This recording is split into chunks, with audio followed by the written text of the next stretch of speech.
Lectura del Santo Evangelio según San Mateo. Gloria a ti, Señor. Mientras Jesús enseñaba en el templo, se le acercaron los sumos sacerdotes y los ancianos del pueblo y le preguntaron: ¿con qué derecho haces todas estas cosas? ¿Quién te ha dado semejante autoridad? Jesús les respondió: yo también les voy a hacer una pregunta, y si me la responden, les diré con qué autoridad hago lo que hago. El bautismo de Juan, ¿de dónde venía? ¿Del cielo o de la tierra? Ellos pensaron para sus adentros: si decimos que del cielo, Él nos dirá: entonces, ¿por qué no le creyeron? Si decimos de los hombres, se nos va a echar encima la gente, porque todos tienen a Juan por profeta. Entonces respondieron: no lo sabemos. Jesús les replicó: pues tampoco yo les digo con qué autoridad hago lo que hago. Palabra del Señor. Gloria a ti, Señor Jesús. Por este santo evangelio se borren nuestros pecados. Alabanzas a ti, oh Cristo. Las autoridades religiosas en el templo de Jerusalén seguramente escuchaban con mucha atención a Jesucristo. Nadie, ningún hombre ha hablado como éste. Fue la respuesta que recibieron los judíos, las autoridades religiosas, cuando enviaron a sus soldados para apresar a Jesús. Y efectivamente es tal la palabra que sale de la boca de Jesucristo. Él es el verbo por el cual se hicieron todas las cosas, que nunca pasa inadvertido. Sin embargo, Jesús sabe quiénes son sus interlocutores, en este caso los sumos sacerdotes y los ancianos del pueblo en el templo. Y sabe también Jesús perfectamente las intenciones que ellos tienen sobre Jesús cuando se acercan a interrogarle acerca de Juan Bautista, ya que el juicio que se tuvo sobre Juan, podemos decir que rige también sobre él mismo, es decir, sobre Jesús. Si ellos están a favor o en contra del precursor, asimismo será ante aquel que Juan el Bautista había anunciado. Detrás de estas preguntas maliciosas y capciosas de los sumos sacerdotes y los ancianos del pueblo, se perfila una cuestión fundamental. ¿Jesús es el Mesías? ¿Viene de Dios? Pues podemos seguir pensando que esta interrogante hoy en día es vigente, porque hay quienes niegan la divinidad de Jesucristo, su mesianismo. Y no solo pienso en los de su propio pueblo, en los judíos, que aún siguen esperando el Mesías prometido.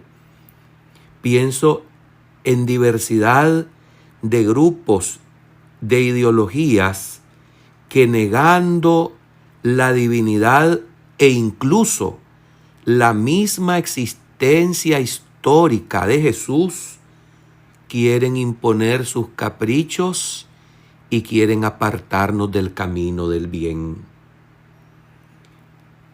En resumen, quisiera que esta interrogante nos la planteemos a nosotros mismos, los que decimos creer que Jesús es verdaderamente Dios con nosotros. El evangelio que Él nos ha revelado, ¿viene de Dios o de los hombres? La respuesta inmediata verbal que va a salir de los que nos confesamos cristianos es obviamente de Dios.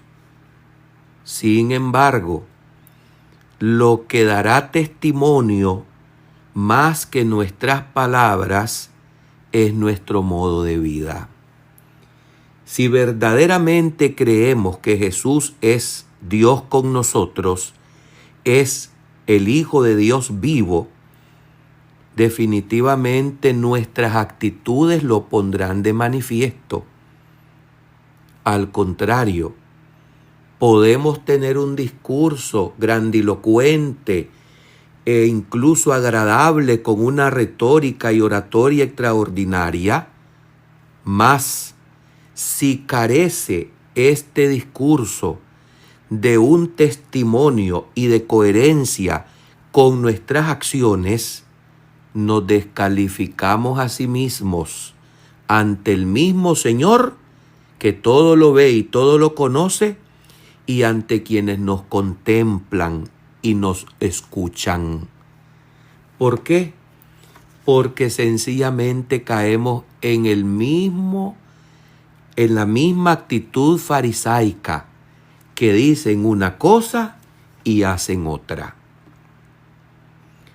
Podemos decir que creemos que el evangelio viene de Dios, pero hay un grupo de hipercríticos que dicen: todos esos son cuentos de caminos, maravillosas páginas que no son más que un buen trabajo firmado por los que lo hicieron: Mateo, Marcos, Lucas y Juan.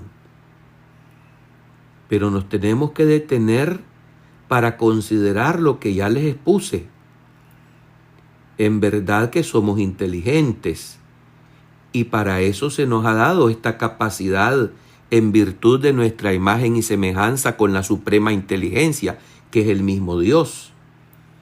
Y por eso podemos distinguir finamente.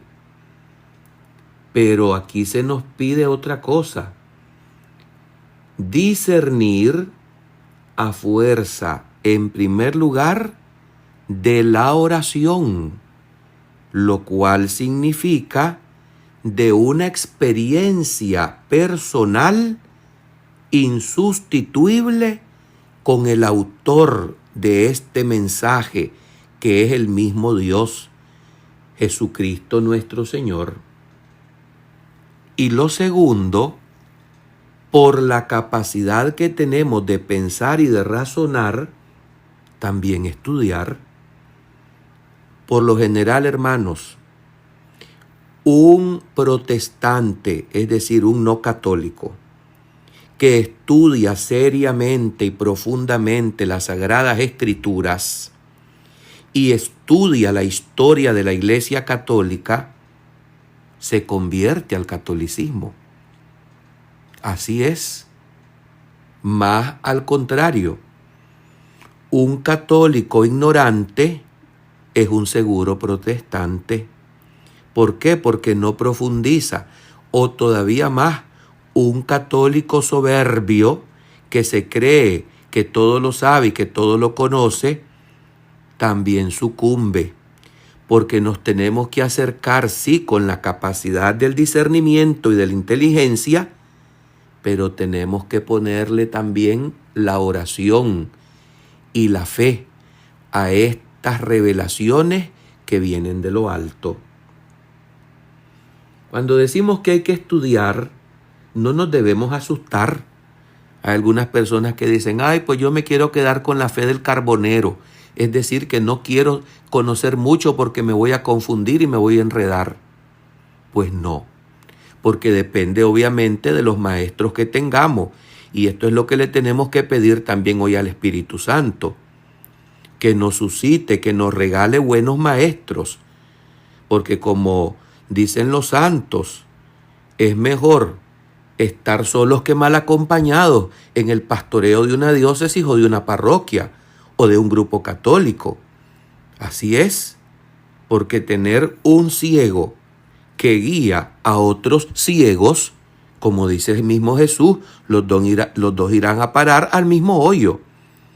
Y quien es un ciego, el que guía a varios, no es uno el que se va a ir a parar al hoyo, son multitudes. Hay que estudiar, hay que prepararse. La apologética, que es la defensa de la fe santa y católica, urge.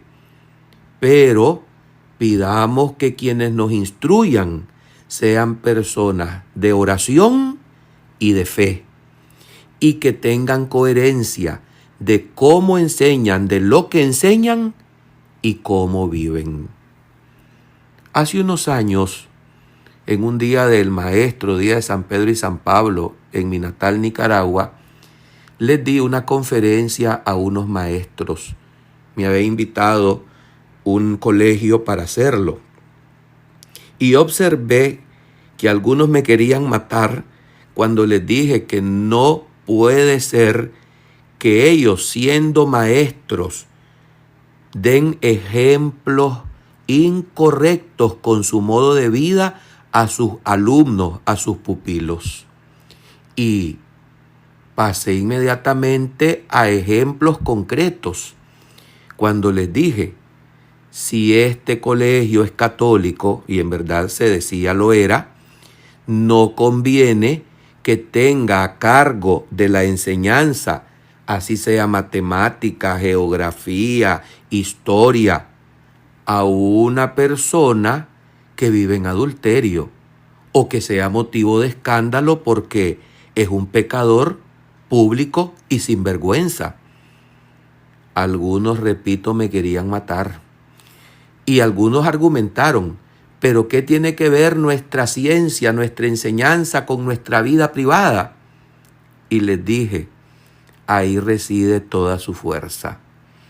Hermanos, esta es la realidad y es lo que tenemos que pedirle también al Espíritu Santo, que nos regale auténticos pastores, que nos hablen de Jesús, de la Santísima Virgen María, que nos enseñen la moral católica, que no anden coqueteando o vendiéndose al mejor postor de ideologías ambigualistas y ambiguas, que lo que vienen es a envenenar y a corromper más la sociedad.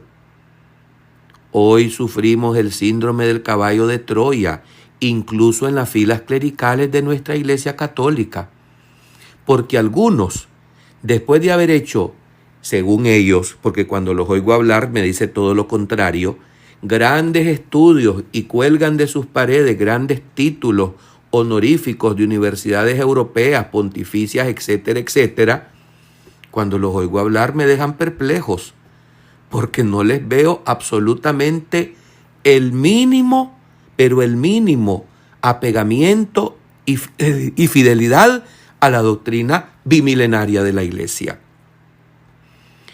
Sí, hermanos, pidamos para que se nos dé pastores que tengan celo por salvar las almas, no por condenarlas o confundirlas más.